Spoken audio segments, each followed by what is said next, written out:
Okay, sorry for that interruption. The story of Jundah ibn Mura, when the verses of Surah An-Nisa came down, which said, those who the angels come to, and when they are wronging themselves, the angel will ask them, what are you doing? And they will say, we were weak. But then Allah will not accept this, except if they were truly very weak. And so when that verse came to Jundah, he read that and he said, that doesn't apply to me. You know, even though he was weak, elderly and blind, he said, look, I'm not one of those who have an excuse, and I will not spend another night in Makkah. So then he commanded his servant to put him on his mattress, his bed, or and to take him out of the city, and just Allah will find a way. And so his servant took him, carrying him outside of Makkah, and then he was very frail. And then obviously this journey was very traumatic, and he was quite stressed with it all. And then he realized that actually he's about to die. And then as he's there, literally on his deathbed, he puts his right hand in his left hand and has said, oh Allah, this is my oath of allegiance to the Prophet ﷺ. This is my bay'ah.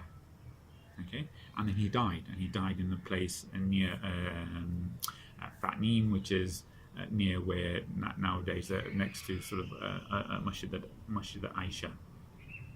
And then this news came to the Sahabi, and they said, ooh, how unlucky was he? He just missed out. This verse came and he was on his way, and then he just didn't quite make it. And then Allah revealed the next verse where he says, except for those who were genuinely weak of the men, the women and the children, they cannot find a way out or find a passage. For these people, perhaps they will be forgiven. Okay, so again, it goes back to intention. And you can find excuses if you want to, and Allah knows what's inside our hearts. Otherwise, we have to strive to the utmost to do what the Prophet ﷺ said and follow the rulings of Allah. Another story of someone called Sirma. We don't know much about him, other than he was one of the Hunafa, one of the Hanifs that were living in Medina. We talked about there were 3 or 4 people in Makkah at the time of the Prophet ﷺ who were who'd rejected idolatry, and some of them had embraced Christianity, or some of them were just practicing what they thought would be the religion of Abraham. There was one of these, and Warqa bin Nawfal was one of those. There was one of these people. His name was Sirma. He was over 100 years old, and then he adopted Christianity because he found that to be the closest, and we're not sure what type of Christianity, whether it was the same type as Warqa or not. But then when the Prophet ﷺ came, Allah permitted him to stay alive just long enough for him to meet the Prophet ﷺ and become a Muslim and give the Prophet ﷺ his bay'ah, and then he died shortly after that. And again, this was one way that Allah, we can say, extended his life so he could have that blessing of being a Sahabi. The other thing, just to finish on, is just a few things around Ahle-Suffa. And we talked about the change of the Qibla, and that's where we get this, because of that, the concept of Ahle-Suffa. We talked about how the Prophet made the masjids in Medina, Masjid al-Nabi, and then we talked about the different gates. You had Bab al-Rahman, Bab al-Jibril, Bab al-Nisa, and these were the public entrances. And then later on, Umar ibn al-Khattab said we shouldn't have the men and the women coming through the same entrance. But there were also some private entrances. People had built along, we talked about this before, people had built adjacent to the mosque, and they would have their own doors leading into the mosque. But then when the Prophet he was on his deathbed, he said that let all the other doors to the mosque, the private doors, not the public doors, but private doors, be sealed off apart from the door of Abu Bakr. Okay. But then when the Qibla changed, the front became the back became the front, and so there was they put some covering on now the back of the mosque, right? The bit that was originally facing Jerusalem now became the back of the mosque, and then they put some covering on that to protect people from the sun, and then that area was known, the people who lived there were known as Ahle-Suffa. That was known as the Suffa, so the people of Suffa. So what we find is that that was like an early university for the Muslims, and a lot of people who came into Medina who didn't have a place to stay, who weren't partnered up, that's where they would live, and that would be the early welfare system of the new community.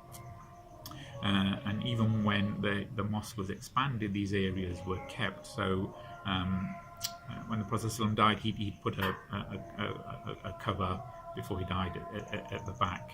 Abu Bakr didn't touch the structure of the mosque. It was Umar bin al-Khattab who solidified the mosque and put a roof, a waterproof roof. At the time of the Prophet ﷺ, when it would rain, the floor would be mud. And we've got a hadith where the Prophet ﷺ put his, went to do sajda, and he'd have mud on his face. So Uthman then, after Umar had given it a roof, Uthman then expanded it by about a half, 50%.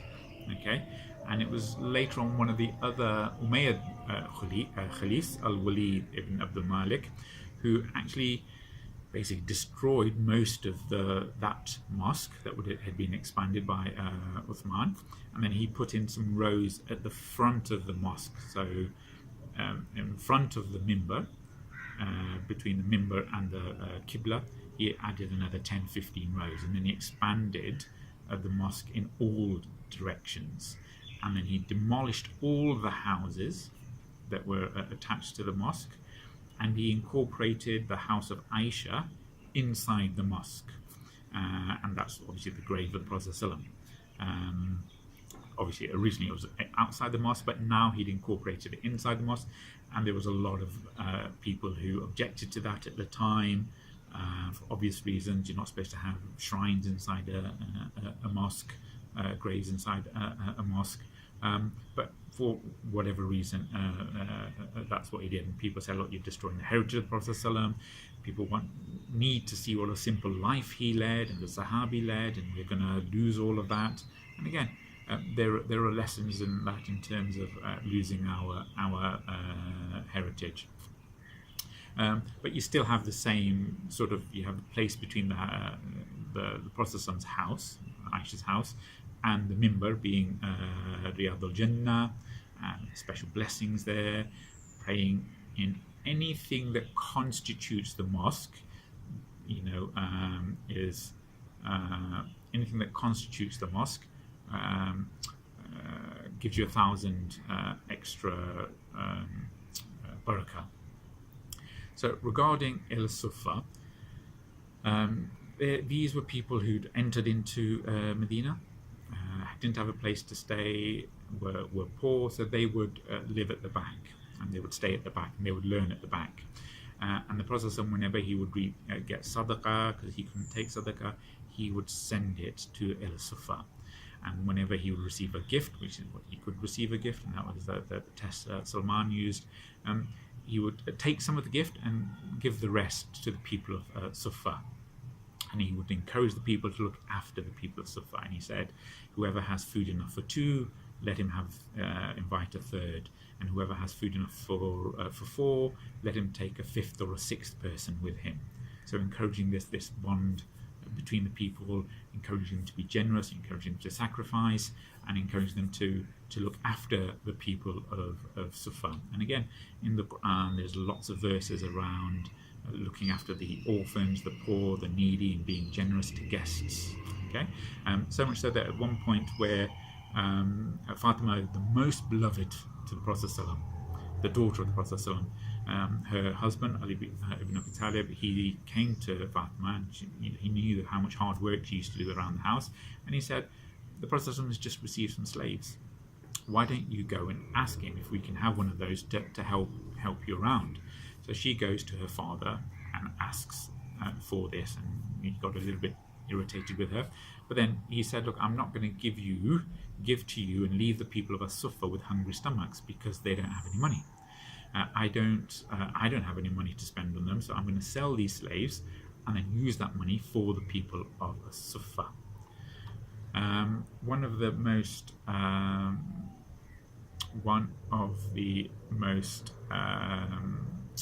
important graduates of Ahle-Suffa is obviously Abu Huraira.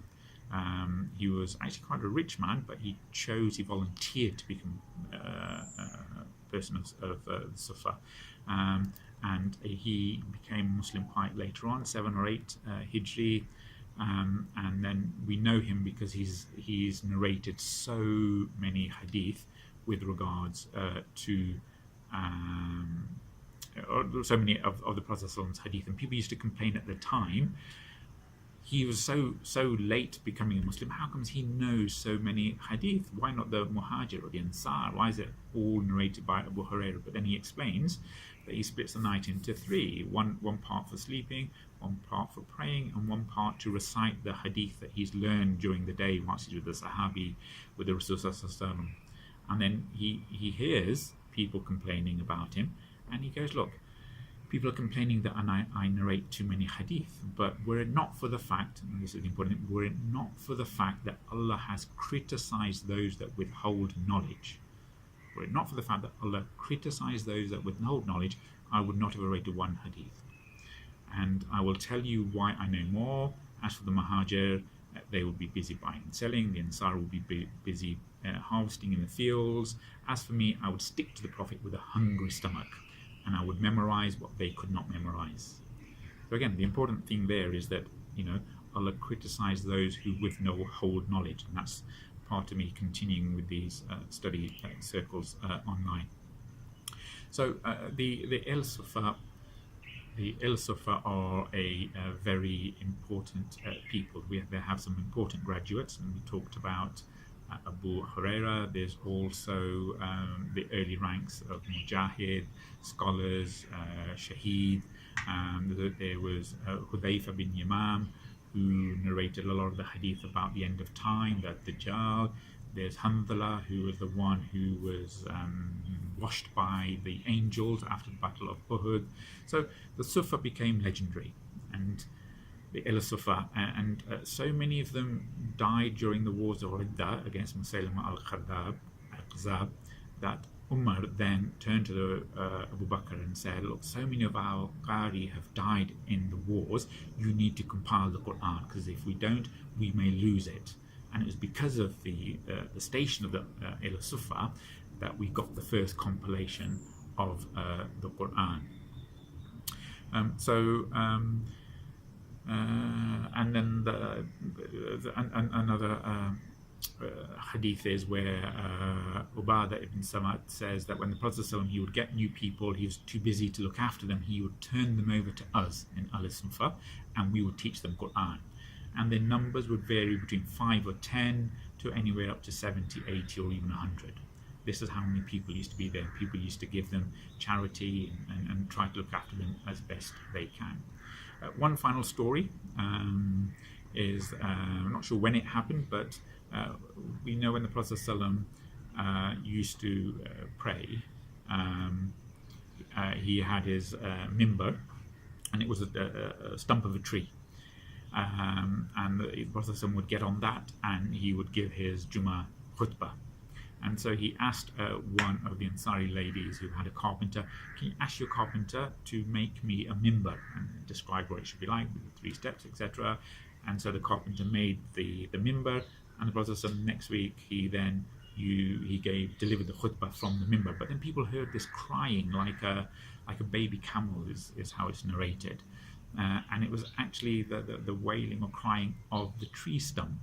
And the Prophet ﷺ, he got down from the mimbar, he went over and he hugged the tree stump. And then he said, look, if I hadn't hugged it, it would have cried until the day of judgment. And then what he did was he dug up that stump and had it placed under his mimbar. So again, obviously it's a special miracle at the time of Prophet ﷺ, but it just shows it's a nice story to finish off today's session. So inshallah, from next week we'll talk about the Muslim campaigns, the Ghazwa and Siriyah, and obviously if you've got any questions about today, do email or WhatsApp, and inshallah catch up with you soon. Jazakallah khair. Thank you very much. Assalamu alaikum.